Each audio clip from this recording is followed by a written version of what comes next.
Olá pessoal, aqui é o Jacinto Mioto Neto, sócio da Aldas, e estamos aqui para mais um episódio do nosso podcast de Dono para Dono.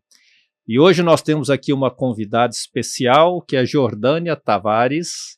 A Jordânia, ela é a CEO da HyFlex, e ela vai falar para a gente aqui o que a HyFlex faz. Eu só vou antecipar que a HyFlex é a líder nacional, né, de portas industriais.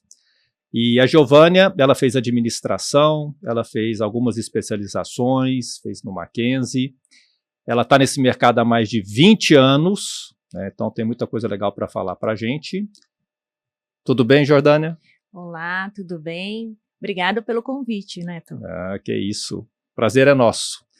Ô, Jordânia, bom, vamos começar pelo seguinte. Explica para a gente um pouquinho o que é esse negócio de portas industriais, porque isso está no dia a dia das empresas, mas eu acho que tem uma parte do nosso pessoal que não conhece no detalhe isso. Explica para a gente aí como é que funciona essa indústria. Vamos lá. Esse mercado de portas rápidas industriais, na Europa e nos Estados Unidos, ele é bem mais antigo, então ele está bem mais avançado lá.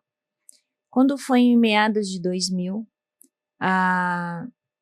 o seu João Batista, que é o fundador da HyFlex, através de um cliente, falou: olha, João, estou precisando de um produto com mais tecnologia, e a minha matriz tem, e eu gostaria que você viajasse até a Alemanha para ver esse produto e começar a trazer ele para o Brasil. Foi aí que nós fomos atrás, na Alemanha, seu João Batista, atrás desse produto. Então, para o mercado há uns 20 anos atrás, ele era ainda muito novo. Hoje eu já digo que já se conhece mais. E nós começamos a trazer esses produtos para cá. Agora conta assim, o que era esse produto? Muito utilizado antes nas multinacionais, automobilísticas, farmacêuticas de grande porte, tudo. Hoje já todas as indústrias de médio porte já têm esses produtos, que são produtos que atendem todos os segmentos para a área industrial, que ela faz a divisão de um ambiente para o outro. Então, se a gente pensar na automobilística, você tem essas portas automáticas que trabalham e que conversam com os robôs. Então, ela trabalha na linha de produção. Uhum. Então, enquanto o robô está operando, ele manda um comando, e essa porta está parada, fazendo esse isolamento, questão de segurança. E quando esse robô para de trabalhar, ele manda um sinal para a porta abre e o operador sabe que já pode retirar a peça. Uhum. Então, tem uma integração na parte automobilística. Quando a gente já vai para a linha frigorífica, essas portas industriais, aí ela vai ter agregado a resistência, motor preparado para temperatura negativa, né? Isso. Então, ela tem uma outra função, que é manter aquela temperatura dentro das câmeras. Porque se você perde temperatura, você danifica o produto, você prejudica aquele produto, a armazenagem daquele produto. Então, você põe aquela porta, também para economizar energia, porque se ela é rápida... Explica aqui então para o pessoal, né, essa questão da porta industrial, porque estamos falando aí das indústrias, né, mas a questão de ser rápido é rápido mesmo, é para ela abrir rápido, e fechar, exato. interferir o mínimo possível, né, no ambiente ali, seja Sim. temperatura, poeira, inseto. limpeza. Então, depende da indústria, ela vai trazer algum benefício, né? Além da energia, de consumo de energia para todos os segmentos, né?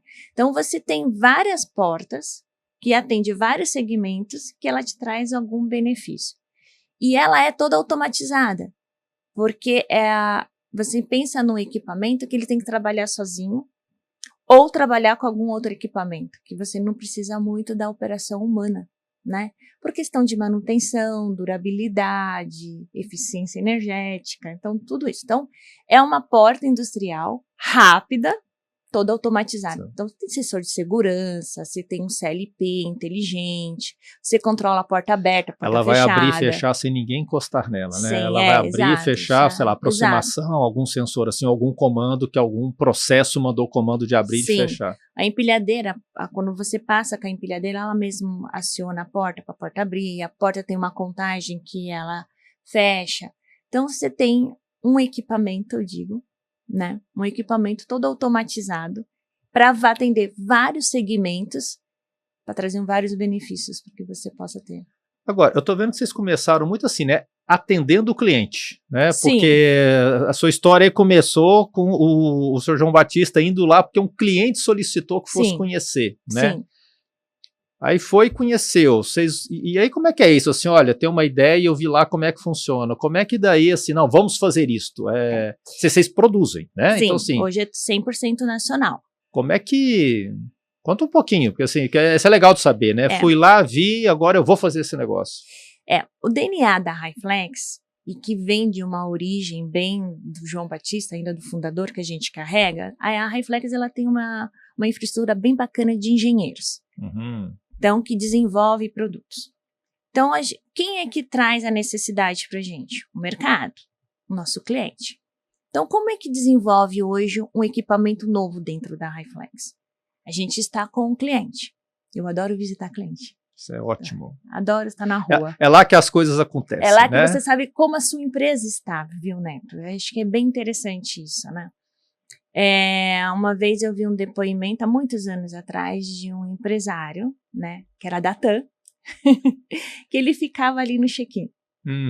E aquilo, eu era muito nova, aquilo me deu um insight, eu falei, entendi por que ele faz isso. O empresário aí da TAM, você está falando do comandante Rolim, né? Exato. Eu peguei vários voos com ele dando bom dia lá no check-in. Exato. Vários voos. E aí, por que ele fazia aquilo, né? O que levava ele?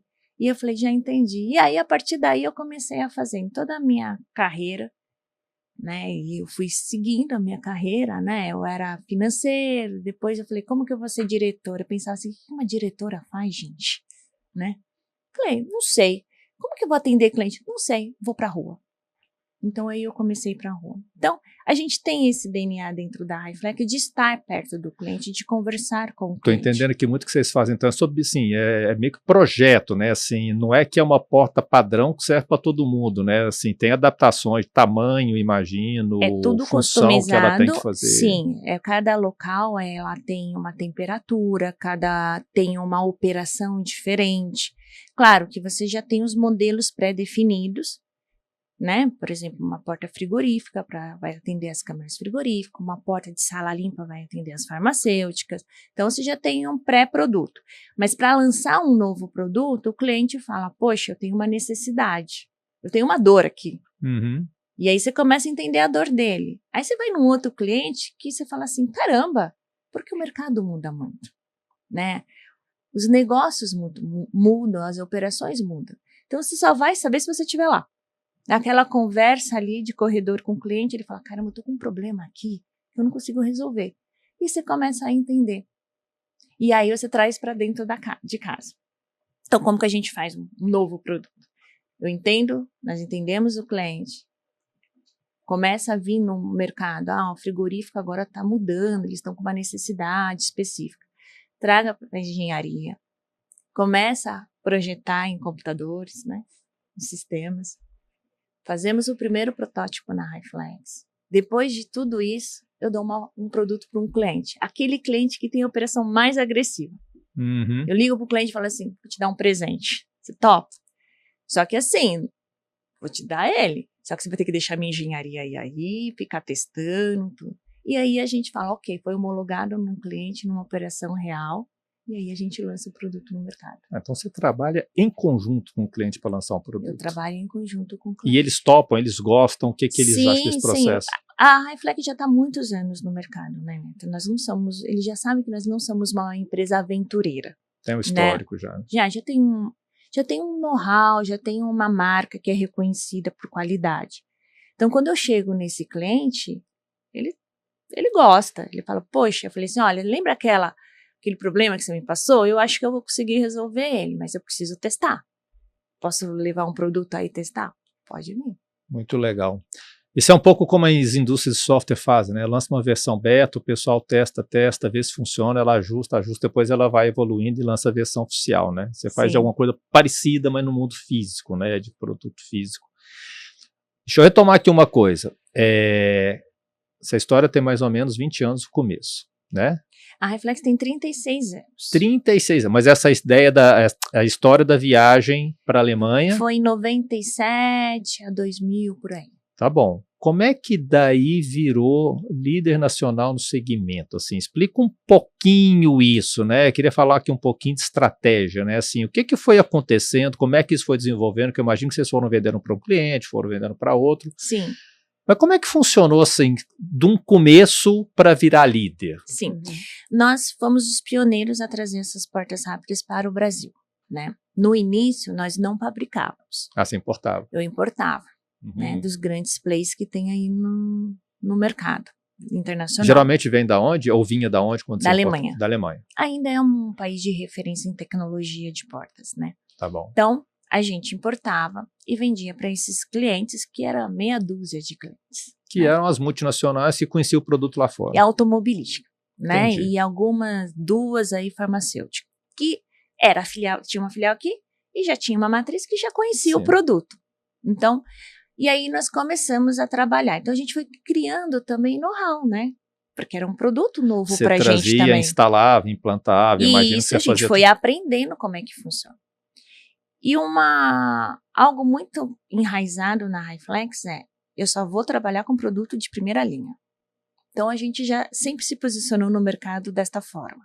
Isso é interessante. Então, eu não quero um cliente insatisfeito, eu não quero ter pós-venda, né? Então, eu quero trabalhar com produto de qualidade. Então, o nome que a gente vai levar para o mercado, ela vai ter que ser reconhecida como dizer, mas é Hi-Flex, né? Uhum. Então, nós tínhamos isso em mente. Então, é Hi-Flex. E para isso, a gente falou, tem que ser um produto de qualidade.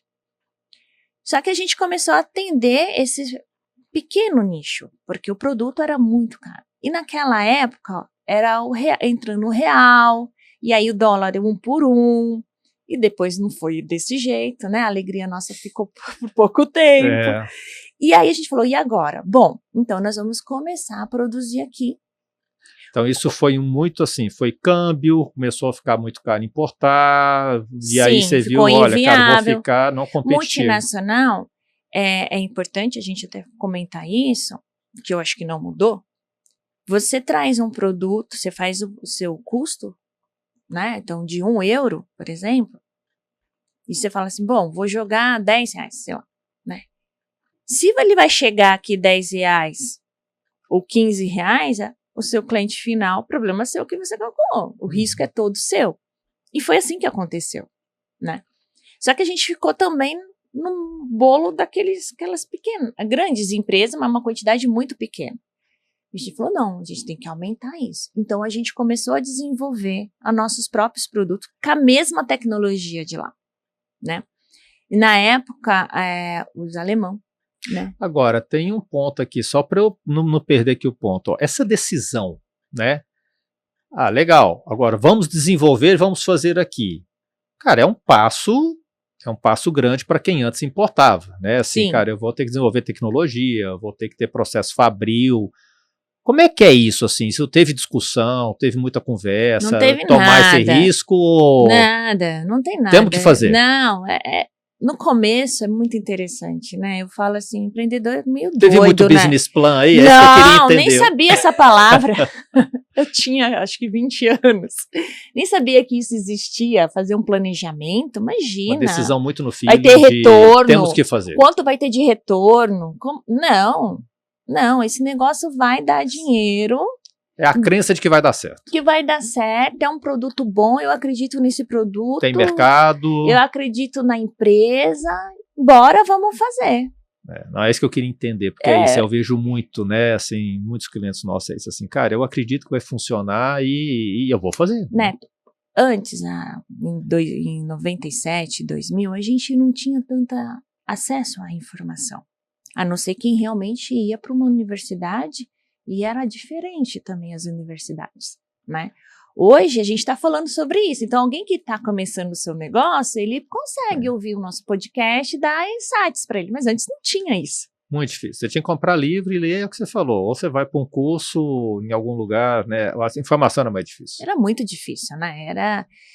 As pessoas também não era de fácil acesso, era outra época, a internet, né? Era outra época. Então, você ia muito pelo feeling mesmo, e pela vontade daquilo dar certo também, o desejo daquilo dar certo. Tanto é que a gente começou sem dinheiro nenhum, né? E como começa? Como começa? Como é que faz uma fábrica sem dinheiro nenhum? Pois é. Como que a gente começou? O meu pai tinha uma outra empresa de um produto bem mais simples. Que um dia ele falou, não quero mais essa sociedade. E aí ele largou os sócios. Eu trabalhava nessa empresa como cobrança, eu fazia parte de cobrança, e eu fui mandada embora no outro dia. Então, quem acha que eu nunca fui mandada embora, eu já fui mandada embora. Eu falei, caramba, e agora, né? Eu tinha 17 anos. Falei, e agora, né? Bom, eu cheguei na minha casa, meu pai estava com um dicionário e falou assim, bom, nós vamos ter que montar uma empresa. Eu estou procurando o nome dessa empresa, através do dicionário. Olha e só. essa empresa vai ser a maior empresa que você já viu aqui no Brasil. Eu pensei, que legal, né? E como que a gente vai começar? Ele acreditava, na época, que ele tinha um terreno, que ele ia vender esse terreno, ia fazer capital para montar a fábrica dele. Esse terreno, até hoje, a gente nunca recebeu. Vendeu. Vender, vendeu. Não Agora, viu o dinheiro. o dinheiro, não. Só que ele tinha uma boa carteira de cliente, né? E aí, naquela época, ele, no contrato que ele assinou, ele não podia fabricar durante 2 anos. Uhum. Mas a gente precisava, meus irmãos eram pequenos e a gente tinha que sustentar a casa, né? Então, o que nós fizemos? Meu pai foi no concorrente, que é um concorrente hoje nosso, e a gente foi representar eles, para não perder o nosso cliente. Então começou nessa coisa de vender. Vendas Sempre. E ter a carteira de cliente. Mas a gente não perdeu o contato com o cliente. Então eu ficava fazendo os orçamentos e tal, e ele fazia as visitas. Eu marcando visita para ele, visita. E a gente ia passando os pedidos para essa empresa, e essa empresa vendia, a gente ganhava a comissão, essa comissão ia para cá. Parou os 2 anos, né? Aí eu lembro que o fundador dessa empresa, que hoje já está falecido, ele falou, se a gente não prestar atenção, eles vão ser maior que a gente. E realmente hoje a gente é maior que eles. E aí começou. Aí depois de 2 anos, aí o seu João Batista falou assim, agora a gente vai começar a produzir em casa. Então nós começamos a produzir no quintal de casa, literalmente, no quintal de casa. Aqueles pedidos mais fáceis, aqueles produtos mais fáceis, começamos a produzir. E nisso a gente foi ganhando corpo. E é como aqueles então, maiores, pequenininho. como a maior das empresas familiares começa, né? Trabalhando no fundo de quintal. A diferença só que você tem aí nessa história com o pessoal lá do Vale do Silício é que eles começam na garagem, né? Você começou no quintal. Literalmente no quintal, porque eu morava em São Paulo. Então, no quintal a gente começou, foi criando corpo. Mas aí, para todo mundo, se está nessa fase aí que a gente vende o almoço para comer a janta, era essa época aí. E assim a gente foi criando corpo. E aí a gente foi representar essa empresa na Alemanha, né, e vendendo aqui. E aí chegou um momento que a gente falou, vamos ter que produzir aqui para o custo ficar menor pra gente. E aí a gente começou a produzir no mercado brasileiro com know-how, tecnologia, tudo de fora. Então eu tenho parceiros, fornecedores de lá há mais de 20 anos que trabalham com a gente. E a empresa começou a criar corpo e aí começar a vender tudo. Marketing nosso é muito forte.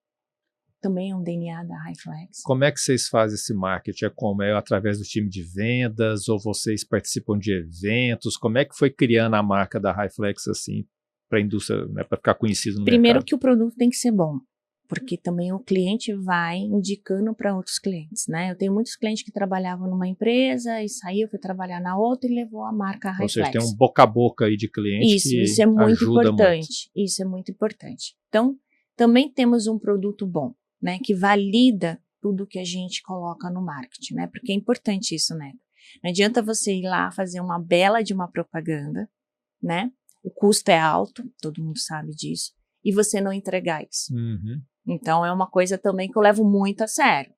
Então, se a gente não entrega, a gente não fala. Então, isso bate muito forte dentro da empresa, né, então por isso que eu gosto de homologar o produto, testar o produto, para eu poder falar, olha, mercador, funciona. Eu já testei, já homologuei em outro cliente, né? E a gente usa muito em eventos e feiras. No começo, ninguém sabia o que era uma porta industrial, né? Então, a feira era um bom caminho para ele ver o produto funcionando. E a gente fala muito, cara, nada como demonstrar o seu produto, né? Exato. Sempre que você puder, mostre o seu produto, deixa a pessoa interagir com o produto, né? Faz muita diferença. Então, isso. a feira, ela serviu muito, nos ajudou muito desta forma, né? Hoje ainda a Highflex continua, mas aí para um outro objetivo, né? Hoje eu recebo meus clientes no stand, porque eles já conhecem o produto. Hoje o produto no mercado brasileiro é mais conhecido. Uhum. Então, antes eu tinha que ficar explicando muito para o cliente. Ele parava Qual que é a vantagem, né? Por que eu vou ter isso? Então, o cliente parava no stand e falava assim, é um toldo? Né? Posso pôr na minha casa? Para que serve? Então, a gente tinha esse trabalho, né, de colocar esse conceito de portas no mercado brasileiro. Então, isso levou bastante tempo, através de feiras, de congressos, de revistas, na época eram revistas, né? Então, a gente fez muito isso. Mas, ou seja, investir em marketing. Sempre. Bastante. E hoje, você falou muito começo de clientes multinacionais, né, empresas grandes que tinham a solução lá fora, provavelmente. Né? Hoje, como é que é esse mercado para vocês, na sua base de clientes? Já tem muita empresa nacional que aprendeu, que conhece, que compra. Como é que está isso hoje? Já está difundido? A gente passou por esse processo de levar esse conceito desse produto para o mercado brasileiro. Depois eu tive um outro processo de reduzir esse custo desse produto, né? A gente foi trabalhando em paralelo para que esse produto fosse possível outras empresas de médio porte também ter. Mas depois eu passei por um outro processo de dizer ao cliente, se você tiver um produto, uma porta rápida, o que você vai economizar em questão de reclamação de cliente, que entrou um inseto, uma poeira na sua linha de produção que você teve que parar, uma falta de controle de temperatura. Então, como que está a sua qualidade? Como é que está o seu controle de processos na sua operação? Então, Neto, a gente começou a levar esse conceito para o mercado. E aí as empresas de médio porte que trabalham e muitas vezes atendem empresas multinacionais também precisam atender uns certos requisitos de qualidade, de controle, né? Uhum. Então eles começaram a se interessar. Então a minha engenharia começou a trabalhar com o custo do produto para que essa gama de empresas conseguisse também ter acesso a essa tecnologia. Então Sim. foi um trabalho, ainda é, né? Bem longo, pensando em vários lados, sabe? A gente pensa em tudo, né? Não só no marketing, mas no cliente, no mercado. Mas quem é que fornece a embalagem para uma empresa de alimento? Ela também precisa atender os requisitos de qualidade. Então, como que ela vai conseguir ter o nosso produto para atender também? Entendi. Deixa eu te fazer uma pergunta, assim, ó. Se a gente fosse pensar dentro da estratégia, né? Quais são os elementos mais importantes aí que ao longo do tempo vocês foram escolhendo que faz parte da estratégia da empresa? Eu conversando aqui, eu captei assim, né? Assim, você tem essa questão de qualidade, né? Tem a questão de marketing. O que mais que você acha que foram escolhas que vocês fizeram ao longo desse tempo que foi, né, que permitiu vocês chegarem hoje nessa posição de liderança? Eu acho que quando eu olho a história da Highflex, a gente sempre olhou como nosso maior patrimônio o cliente. Então, a gente sempre trabalhou para o cliente, né? É uma empresa que trabalha para o cliente. Então, quando você trabalha para o cliente, não é uma empresa que economiza. Então, eu não economizo numa infraestrutura de engenharia para atender um cliente que precisa de uma necessidade específica.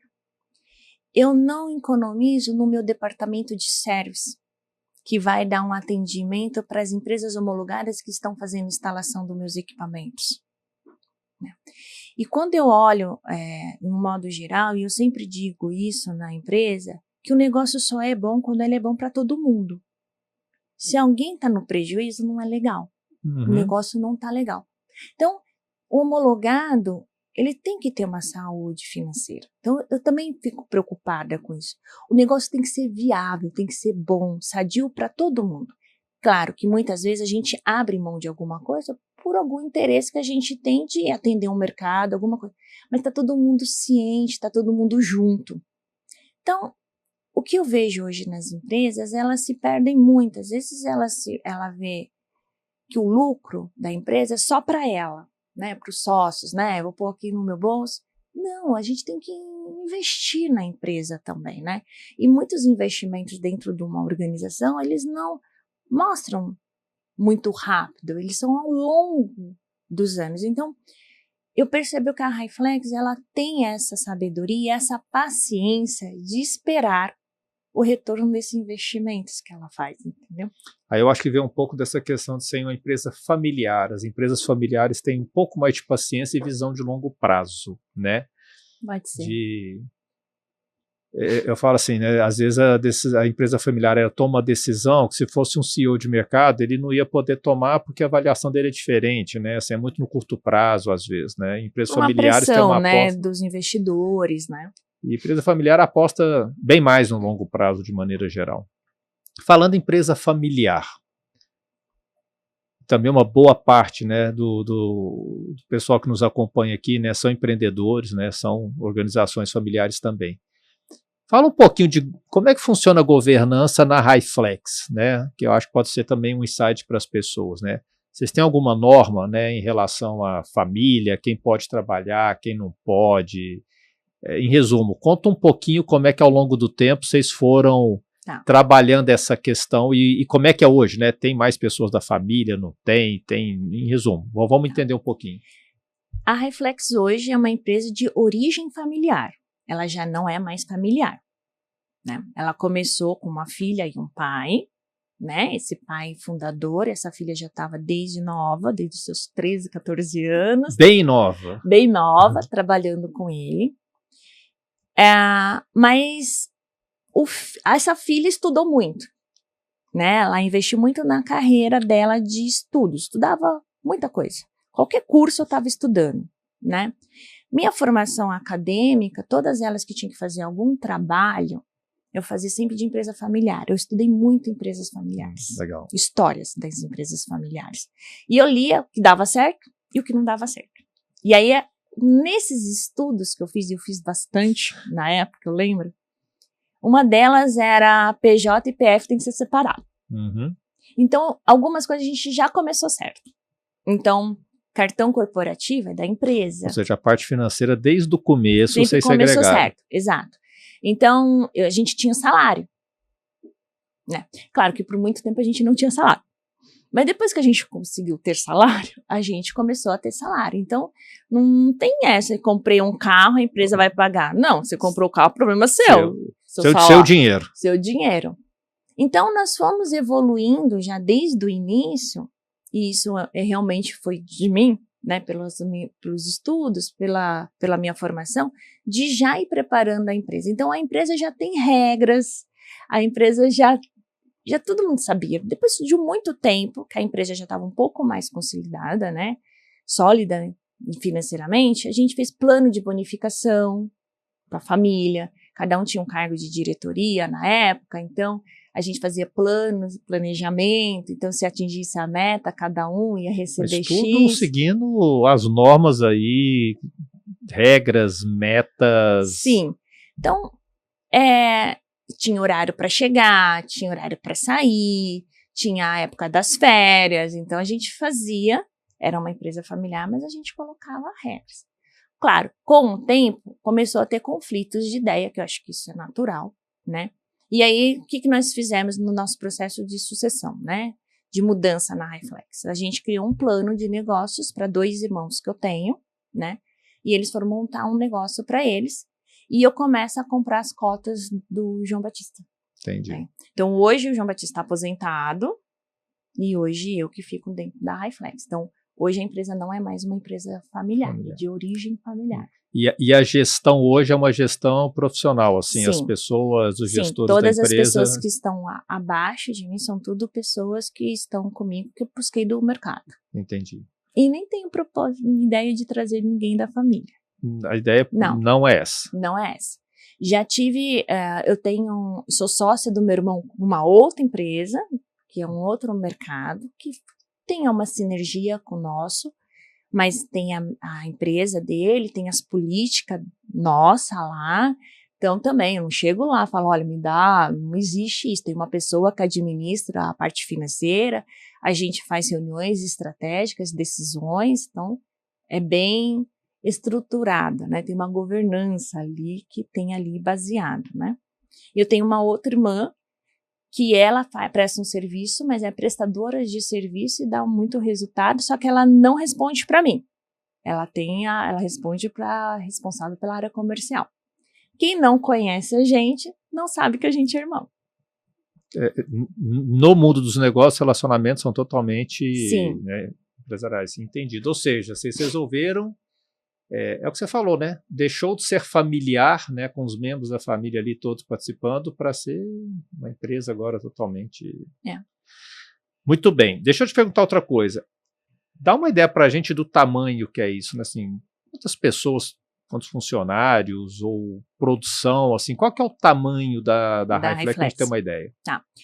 E desculpe, outra coisa que também, que eu acho que é legal da gente entender, vocês estão presentes no Brasil todo, né? Vocês conseguem atender clientes no Brasil todo. Eu queria entender também um pouquinho o seguinte, tudo isso é 100% Hi-Flex atendendo, ou vocês têm parceiros, né, que vendem, instalam? Queria entender um pouquinho esse modelo de negócio.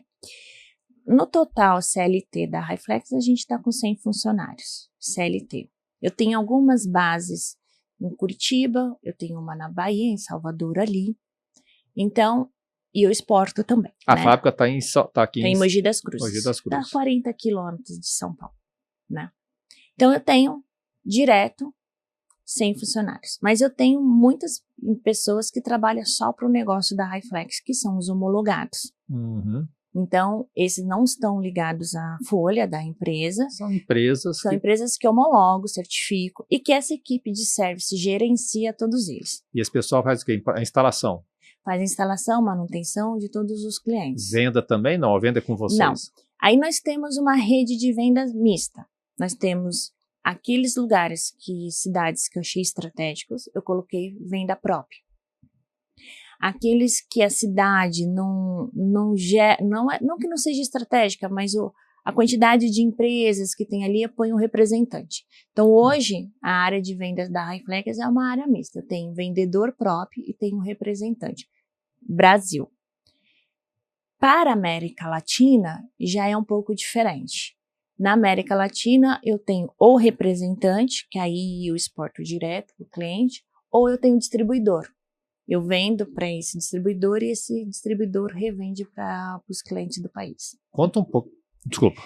Aí tenho 2 pontos de venda, uma na Colômbia e no México próprio também. Queria que você explicasse um pouquinho, porque, né, a gente tem alguns clientes que às vezes eles chegam nesse ponto de, cara, exporto ou não exporto, né? O Brasil é um mercado muito grande, dá para eu explorar ainda muito o Brasil, pô, exportar, não sei o que é isso. Explica um pouquinho assim, o quão complexo ou quanto é difícil exportar, ou é mais talvez uma imagem que a gente tem que é uma coisa muito difícil. Fala um pouquinho da experiência, assim, como que é na prática, né? O que você teve que se preparar para exportar? Bom, viajei. Foi lá ver cliente. Fui lá conhecer os países. Eu acho que a gente não pode ter uma administração engessada, né? Então, eu não posso chegar na empresa e falar, é desta forma e todo mundo tem que seguir. Né? Eu tenho que entender cada país, e aqui também, Rio Grande do Sul, pessoal de Goiás, de Minas, eles têm uma cultura diferente, então a gente tem que entender cada um. Então isso também funciona para a América Latina. Vou dizer mais um pouquinho América Latina, que eu tenho mais experiência. Uhum. Então primeiro eu fui conhecer. Fui entender quem são nossos concorrentes então, lá. Você visitou esse pessoal todo? Visitei, então eu tenho estudo de mercado. Então, é tudo investimento. Então, você vai, você conhece, faz estudo de mercado, você entende. Você vê que mudou a forma de tomar decisão, né? Sim. Mudou, não é mais assim, vamos fazer. Vamos fazer, não, já faz um bom tempo já que não é mais assim. Então, você vai, você conhece, faz estudo de mercado, você vê que tipo de indústrias que tem lá, se são indústrias que compram o seu produto. Uhum. Porque pode ser que tem indústrias que não compram o seu produto, cada um tem um produto, né? Quem são seus concorrentes? Né? Então, depois que você entende, você tem que se preparar, né? Então, você tem que ter um departamento de exportação. É tudo investimento, né? Não tem jeito, né? Então, você tem que ter um departamento de exportação, que fala em espanhol. Sua documentação tem que estar em 2 ou em 3 idiomas, inglês, português ou espanhol em português. Tudo isso é investimento. Você faz 2 catálogos, você faz 2 manuais, enfim. Você prepara o marketing com 2, né? Então, porque isso que é legal. Isso que eu acho legal das pessoas saberem na prática o que começa a ter, né? O que é o trabalho que você faz. Exato. Eu tenho 2 agências de marketing, eu tenho uma para nacional e uma Latam. Então, tudo isso a gente vai construindo, né? E você vai estudar o mercado, você vai entender, você vai estar lá, você vai ver, você vai entender a cultura, você vai ter que se moldar. Cada um tem o seu jeito de fazer negócios, né? Então, você fazer negócios com a Argentina é diferente de fazer com o colombiano, né? Então, você precisa ir, né? Você pode escolher um país por enquanto, não precisa escolher. Né? Exato. E aí, assim, para começar, começar não, mas agora, assim, tendo a venda, você falou, mas só para entender, você tem vendedor lá nesses países, representantes lá no país? Hoje a Highflex tem venda própria, um vendedor próprio na Colômbia e no México, e nos outros países eu tenho distribuidores. Então tá, e esses vendedores são do país? São do país. Não são um brasileiros que você colombiano. mandou lá? Sim. Entendi. São. Então, isso eu acho importante também, porque eles têm o jeito deles de fazer negócio. Conhece o mercado, tem a cultura, conhece as pessoas. E do meu lado eu tenho que ter uma flexibilidade. Olha, aqui não funciona desta forma. Ok, então como é que funciona? Dentro, claro, de um padrão. Ok. Entendi. Então, para esse país, chegou o Highflex, para dentro desse país vai ter uma diferença. A gente pensa na embalagem. A embalagem também, né, tem que ser diferente, né? Então, a embalagem, o produto, muitas vezes ele tem que ter algumas diferenças. É que eu ia te perguntar, tem norma, assim, diferente? Tem muita norma diferente para país ou não? Assim, isso não afeta tanto? Eu acho que em questão, falando do meu produto, o Brasil é o que mais exige normas. Ou seja, se você atender aqui, você vai conseguir atender lá do lá. ponto de vista de especificações e tal. Sim. Tem muita empresa no Brasil que tem alguma filial nesses outros países também, que isso ajuda bastante. E exportação é significativo para vocês hoje? Ainda não. Ou seja, está investindo? Está investindo. Mas você vê potencial desses países de crescimento? Sim. Eu acredito que sim. Eu acredito que tem alguns países que vão, falando do meu produto, que compram bem, mas eu acho que o mercado brasileiro para portas rápidas aí é um mercado ainda que pode ser explorado muito ainda. Potencial de crescimento, você acha que sim, ainda qual que é a penetração dessa solução nas indústrias? Ainda tem muito espaço para crescer? Muito espaço, porque tem muitos segmentos ainda que eles não têm ainda esse conceito de qualidade na sua produção, né, a questão da segurança na sua operação. Então, isso com a pandemia ajudou bastante, tá, né? Então, com a pandemia, esse mindset das empresas mudou bastante. Eles se preocuparam mais, eles começaram a olhar mais para dentro das suas operações, tá? Então, empresas brasileiras, né? Então, peraí, deixa eu ver o que eu estou fazendo, questão de segurança do trabalho, segurança alimentar, né? Então, tudo isso eu achei que com a pandemia as empresas começaram a olhar com mais carinho, né? Isso ajudou muito a gente, porque a gente já tem um produto para atender isso. Mas tem muita coisa ainda, muitos segmentos ainda. Vamos mudar um pouquinho aqui de tema. Queria falar aqui de liderança feminina.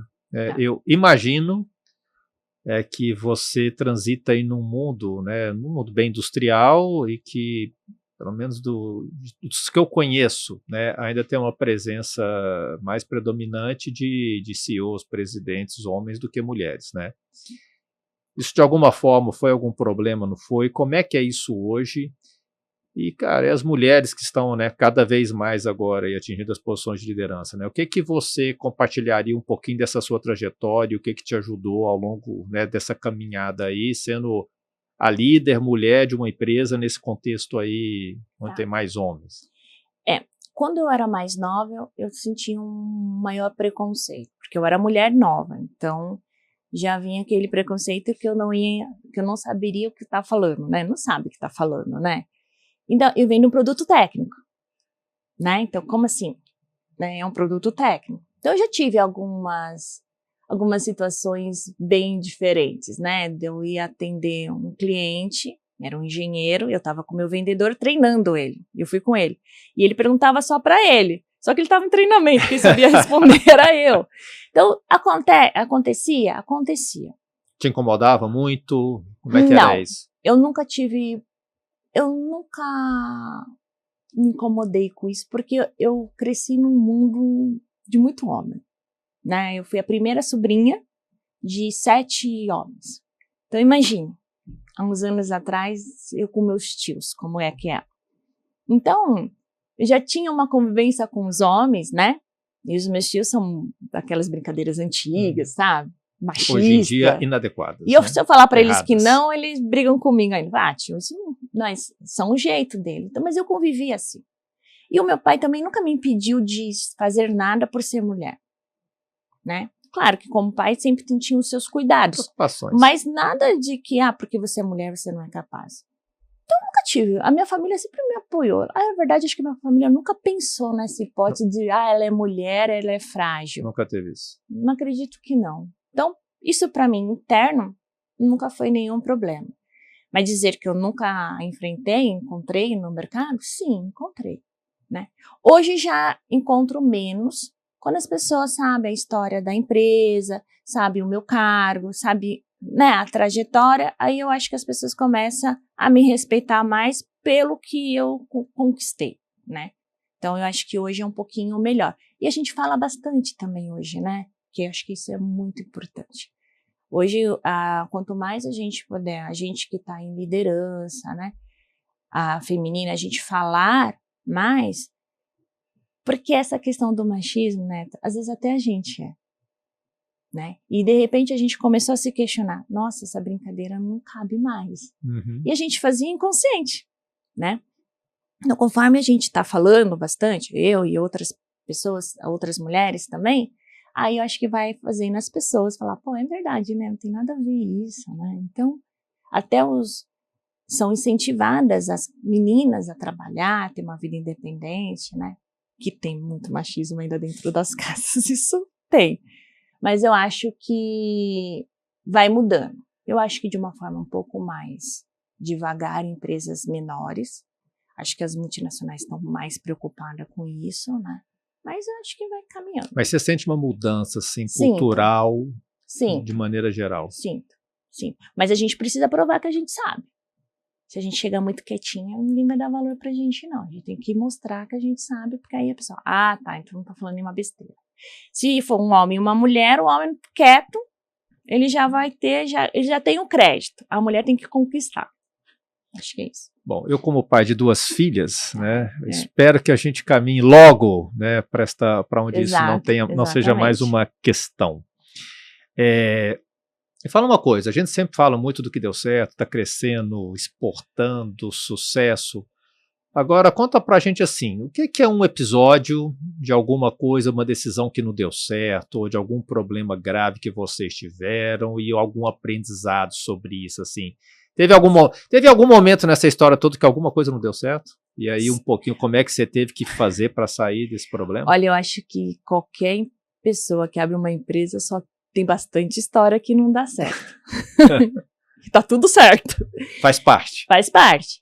Mas eu acho que deu mais certo do que errado porque eu tô aqui. Sim. Então, ok, é isso que acho que a gente tem que pensar também, né? Não pode desanimar quando não dá certo. Mas a gente tem problema com pessoas, né? A gente é traído por pessoas, né? A gente confia e de repente a gente é traído. Então isso acontece muito. No mundo empresarial é assim. A gente tem problemas de mudança tributária, então você acha que você está fazendo tudo certinho, até vir o fiscal e falar, não, você não está certinho, ele não vem para ser um consultor, ele vem já para te punir. Enfim, né, a gente começou sem dinheiro, então é uma empresa que chegou um momento que tinha muita dívida, a gente tinha muita dívida com impostos, porque o imposto foi o que ficou para trás, né. E aí eu lembro de um episódio bem difícil, quer dizer, gente, tem vários episódios, tá, mas o que me lembra. Tem um especial. Tem um que eu lembro. Que acho que é importante falar para motivar também os outros. Nesse momento que estava muito difícil, uma dívida gigante de impostos, que naquela época era muito grande, hoje já não seria, mas naquela época era muito grande a dívida. Fornecedores, então eu tinha que pagar fornecedor à vista para ele faturar, foi bem difícil. Um contador chegou na gente e falou o seguinte, olha, Jordânia, eu acho melhor você fechar essa empresa e abrir outra. Porque não vai dar certo. Sua dívida é impagável. Né? Foi um susto. Choque. Foi, né? Porque ele falou assim, não dá, é melhor você fechar e abrir outra empresa. Como muita gente faz, né? E aí eu lembro que, eu era muito nova ainda, e aí eu lembro que eu fui pra casa, tudo, e aí era difícil, atrasava salário de funcionário, olha, era uma época bem complicada. Estressante. Bem estressante, todo dia tinha uma coisa diferente. E aí eu lembro que eu cheguei no meu pai e falei assim, olha, é o seguinte, não, deixa comigo que eu vou resolver isso, só que vai doer. Eu falei pra ele, vai doer, não vai ser fácil, mas a gente vai conseguir. E aí eu lembro que eu acho que é uma dica importante também, peguei aquele problema, pus na mesa, olhei ele e falei, abri ele com todas as dívidas, com tudo que eu tinha, né, porque às vezes a gente tem problema e a gente deixa ele no cantinho, né. A gente como pessoas temos muitos têm essa atitude, né, o empresário tem isso, né, que acho que, dá problema. Aquele funcionário tá dando problema, depois eu resolvo. Vai deixando. Aquela peça, aquela máquina, depois eu resolvo, né? Isso é um erro. Então, eu peguei todo aquele problema e fui resolvendo ele aos poucos. Doeu pra caramba. Não foi tão fácil, né? E como que eu fiz com a dívida de impostos, né? Eu fui tentando pagar os atuais e foi virando essa bola de neve. Pelo menos eu não conseguia mais só os juros, né? Depois teve anistia, tudo, e aí eu fui pagando tudo, as anistias. Então, se eu olho naquela época, a minha dívida naquela época é o faturamento de 15 dias da Highflex hoje. E para mim era impagável. E para o contador que sugeriu para eu fechar a Highflex e abrir uma outra empresa, ou tentar outra coisa. Agora, o que eu acho legal é o seguinte, né, de ouvir essas histórias assim, né, é que você não desistiu, né? Não desistiu. Mas eu olhei pro problema, né? Encarou, trabalhou. Pus a mão ali e falei, peraí que eu vou resolver. Muito legal. Eu vou aqui para uma parte mais pessoal aqui, para você dar umas dicas e a gente conhecer um pouquinho mais também da Jordânia. Você tem algum hábito que te ajuda no dia a dia? Não sei, meditação, andar, correr, esporte. Você faz alguma coisa específica assim ou não tem nada especial? Eu treino, mas por causa da idade. Já não é uma coisa assim, nossa, você gosta. Não, né? É por causa da idade mesmo. Você olha e fala, deixa eu cuidar disso aqui. Me ajuda quando eu caminho, né? Geralmente bem cedinho, eu caminho, vou ouvindo uma música, isso dá uma desestressada, né? Eu gosto de ouvir música. Então, se um dia alguém me encontrar no trânsito, eu vou estar cantando no meu carro, de boa, na rua, sozinha. Assim, então não é só ouvir, é cantar também. Cantar também. Isso ajuda, para quem canta seus males espanta, é isso aí, eu uso isso daí. Alguma leitura, ou do momento atual, ou de algum momento passado, algum livro, alguma recomendação que te impactou, que você achou legal, que você fala, olha, recomendo? Eu li bastante livros e eu sempre estou lendo livros, né? E o que me vem na cabeça agora, a mente do empreendedor é bem legal. Legal. Fala bastante, cada um fala um pouquinho de como pensou, tudo, isso é legal. Quando você começa a ouvir as histórias como a nossa aqui, né, que a gente está falando, a pessoa que está ouvindo, ela vai falar, nossa, isso acontece comigo. Nossa, não, isso não, eu tô melhor. Né? Então, assim, às vezes você ouve umas histórias e fala, não, isso aí eu já tirei, isso aí foi melhor, hein? Essa foi uma ideia boa. Então, você lê as histórias, né, ou como eu fiz, li muita história de empresa familiar, ajuda bastante. Isso é que nem os cases, né? Tem alguns cursos muito legais, são baseados em cases, né? Harvard é baseado em cases, e no fundo é isso, né? São as histórias e como é que aconteceu e como é que a solução veio, como que teve os insights, problema, como que foi. Então é isso, a gente poder compartilhar para ter algum insight. Séries, alguma série, algum filme preferido? Assiste séries, gosta de séries? Não assisto série. Já peguei poucas séries. E aqui eu gostei, mas aí é para um lado mais pessoal, mas eu acho que leva para o lado profissional também, que é a terapia, né? Eu adorava assistir muito legal, muito bom. aquela série. Eu gosto muito de lidar com as pessoas que trabalham comigo, procuro saber a vida dela, as histórias dela, né? Eu sempre estou eu estou na operação, então eu conheço o pessoal que trabalha comigo, eu sei as histórias, sei se é casado, se tem filho, eu sei se a mãe está doente, eu gosto de saber. Você tem muito essa proximidade. Muito. Eu vejo que com clientes e com as pessoas da sua empresa. Sim, né? Eu gosto de estar com as pessoas. E aí a gente também desenvolve um pouquinho essa habilidade de fazer algumas leituras das pessoas, entender. Acho que é bacana. Alguma pessoa que você admire? Algum líder empresarial? Olha, a pessoa que eu admiro, que eu falo sempre, né? Pergunta, é a minha avó, da minha vida pessoal, né? Tá bom.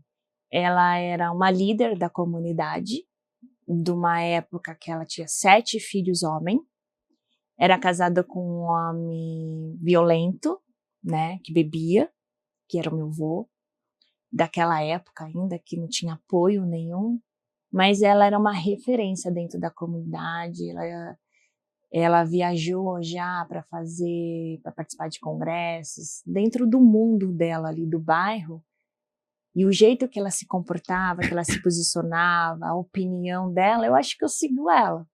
Então, muitas decisões, assim, difíceis, né, na vida profissional ou na pessoal, eu lembro como que a minha avó ia resolver, como que ela faria nesse momento, e aí eu sigo isso. Isso eu acho muito legal, né? Da gente pensar isso, né? Assim, cara, como é que essa pessoa que é uma referência para mim, o que ela pensaria aqui? O que ela faria, né? E a gente tenta fazer baseado nisso. Ô Jordânia, caminhando aqui para o nosso final de podcast, o que é uma dica, o que é uma mensagem que você deixaria para, né, para quem nos acompanha, para quem empreende, assim, o que é uma mensagem, uma dica para essas pessoas? Olha, qualquer pessoa que vai querer empreender, ou já está, e está com dificuldades, né, faz parte. Faz parte. É muito importante a gente ser mais racional do que emocional, para a gente poder mensurar o tamanho do problema, né, e as decisões também, né, isso é muito importante. Então, o que eu vejo é que muitas vezes o empreendedor ou ele não dá certo, ou ele vai patinando porque ele está mais emocional numa decisão, numa empresa familiar que ele precisa tomar. Então, tem que ser racional. A gente sempre tem que pensar na organização, na empresa, o que é bom para a empresa, não para a gente, né? E para a gente começa a tomar algumas atitudes que não é muito legal. Às vezes a gente faz um investimento, mas porque era o nosso desejo. Mas será que era importante para a empresa? Né? Então, isso acontece. Então, a gente ser mais racional, né, e deixar um pouquinho o emocional e olhar a empresa como uma empresa, uma pessoa jurídica, né, que não tem sentimento e que está ali para ter ganhos, né, se não tem ganhos ali, para ganhos futuros, é muito importante na decisão do dia a dia. Muito bem. Muito bom. Jordânia, muito obrigado por estar aqui com a gente. Caros, terminamos aqui o nosso De Dono para Dono. Até a próxima e nos acompanhe nas redes sociais. Um grande abraço a todo mundo. Gostou do que você assistiu aqui hoje? Então, segue a gente e não perde a chance de ser avisado a cada conteúdo novo e garantir que você não perca conteúdos super bacanas como esses aqui.